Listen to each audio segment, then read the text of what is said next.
10 साल पहले रखी गई 40 मंजिला सुपरटेक ट्विन टावर में भ्रष्टाचार की नींव को सुप्रीम कोर्ट ने अवैध करार देते हुए 3 महीने के भीतर ढहाने के आदेश दिए हैं।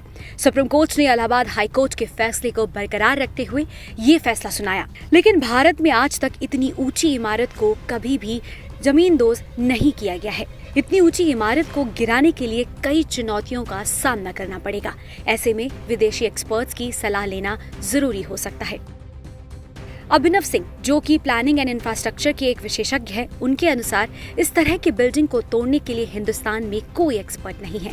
हमें विदेश से मदद लेनी होगी। इतनी ऊंची इमारत के गिरने पर वाइब्रेशंस होंगी और साथ ही कई दिक्कतें आएंगी।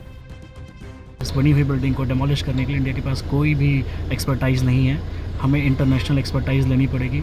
इंटरनेशनल एक्सपर्ट से हमें बात करनी होगी, इंटरनेशनल कंसल्टेंसी हमें हायर करनी होगी और फिर इसको डिमोलिश करने के लिए इंटरनेशनल कॉन्ट्रैक्टर ही हायर करना होगा। और उसके बाद जो प्रोसेस शुरू होगा वो प्रोसेस बिल्कुल पूरी तरीके से नॉन एक्सप्लोजिव होगा, जिसमें किसी भी तरह के एक्सप्लोजन्स का इस्तेमाल नहीं होगा, क्योंकि एक्सप्लोजन के इस्तेमाल का सवाल ही नहीं उठता है। That is no second thought. वो तो बिल्कुल आप उस बारे में सोचे भी नहीं। ये कोल्ड प्रोसेस से तोड़ी जाएगी, चिजल मील प्रोसेस से तोड़ी जाएगी, मैनुअली तोड़ी जाएगी और स्टेप बाय स्टेप तोड़ी जाएगी। लाइक स्टेप जो है वो ऊपरी बिल्डिंग से शुरू होगा, ऊपरी मंजिल से शुरू होगा और नीचे आएगा। एक एक करते पहले वॉल्स तोड़ी जाएंगी, फिर कॉलम्स तोड़े जाएंगे और फिर धीमे धीमे ये नीचे की तरफ आएंगे। सबसे बड़ी जो चुनौती है इस बिल्डिंग को तोड़ने के लिए वो टाइम फ्रेम भी है। तो उस टाइम फ्रेम में इस बिल्डिंग को तोड़ने के लिए एक बहुत बड़ी मैन पावर का इस्तेमाल होगा। हमें इन्वायरमेंटली उसके तोड़ने के बाद जो इसके साथ डस्ट पोल्यूशन होगा, बहुत बड़ा डस्ट पोल्यूशन होगा, जो कि आसपास की बिल्डिंगों के लिए एक बहुत बड़ी परेशानी साबित होगा। ये मानिए ये बहुत बड़ी चुनौती है हिंदुस्तान के लिए कि पहली बार ऐसा होने जा रहा है कि इतनी बड़ी इमारत गिरने जा रही है। इसमें जरा सी भी चूक जो है वो आसपास की विसिनिटी की बिल्डिंगों को बहुत बड़े तौर पे और बहुत लॉन्ग टर्म में नुकसान पहुंचा सकती है। तो मैं मानूंगा कि एक इंटरनेशनल एक्सपर्ट की ज़रूरत है। सुप्रीम कोर्ट के इस ऐतिहासिक फैसले के बाद आसपास के रह रहे लोगों में खुशी की लहर है।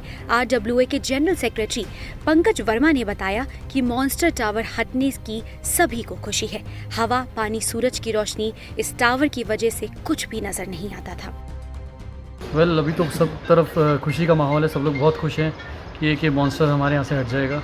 जब देखो आप ये नज़र आता है, हवा, पानी, सनलाइट कुछ भी नज़र नहीं आती है। प्लस हमारी फायर फाइटिंग सिस्टम्स, वहाँ पे अगर कोई प्रॉब्लम हो जाए, इमरजेंसी व्हीकल्स नहीं जा सकते हैं वहाँ पे। माननीय सुप्रीम कोर्ट का जो जजमेंट आया है, it's one of the landmark for all the buyers in India, जिनको ये सब प्रॉब्लम फेस करनी पड़ रही है, बिल्डर्स की मनमानी जो सह रहे हैं, उनके लिए एक बहुत अच्छा डिसीजन है and we are very happy about it. हमने जो कुछ हो सकता था 8 साल पूरी लड़ाई लड़ी। कितनी बार इलाहाबाद कम से कम बड़ी बार गए, सिर्फ इसलिए कि जस्टिस मिल सके। आज जैसे जस्टिस मिला है हम उसके लिए बहुत खुश हैं। बता दें कि शीर्ष अदालत ने सुपरटेक को 2 महीने के भीतर बायर्स को रिफंड देने को कहा है। 12% की दर से ब्याज भी देना होगा।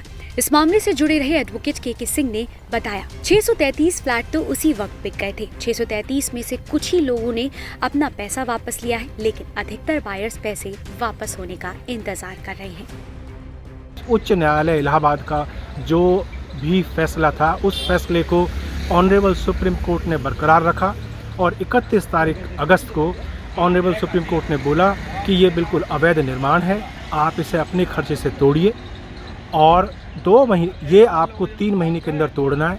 इसमें एक एजेंसी भी उन्होंने निर्धारित करी है, CBRI, जिसकी देखरेख में ये टूटेगा, सो दैट यहाँ अड़ोसी पड़ोसी जितने भी लोग रह रहे हैं उनको नुकसान ना हो, जान माल का नुकसान ना हो और पर्यावरण को क्षति ना हो। उसके साथ साथ 2 महीने के अंदर हर बायर को, जिन बायर्स ने इनके जालसाजी में आके यहाँ पैसा लगाया था, उन लोगों को 12% इंटरेस्ट के साथ में उनका पैसा वापस दिला जाए। क्योंकि इस प्रोजेक्ट में ये ट्विन टावर्स हैं। आप देखें बगल में जितने टावर हैं 14, वो सारे 9 मंजिला हैं। ये टावर सारे 40-40 मंजिला हैं। 2 टावर 40-40 मंजिला हैं। तो और इसमें करीब 915 फ्लैट हैं, 21 कॉमर्शियल शॉप हैं और 915 में करीब 633 फ्लैट तो तुरंत बुक हो गए थे। तो वो 633 जो लोग हैं उसमें से कुछ लोगों ने अपना पैसा वापस ले लिया है, लेकिन मेजॉरिटी अभी भी आस लगाए हुए है कि उनका पैसा उन्हें कब मिले। इस मामले को लेकर यूपी के मुख्यमंत्री भी एक्शन मोड में हैं। 2004 से 2017 के दौरान इस प्रोजेक्ट से जुड़े प्राधिकरण के अधिकारी नप सकते हैं। योगी आदित्यनाथ ने जांच के लिए एसआईटी गठित करने के निर्देश दिए हैं। साथ ही इस मामले से जुड़े प्राधिकरण के अफसरों की लिस्ट बनाकर उनकी जवाबदेही तय करने के भी निर्देश दिए हैं। योगी ने सख्त कार्रवाई करने को कहा है। INS टीवी के लिए मोहम्मद शोएब की रिपोर्ट।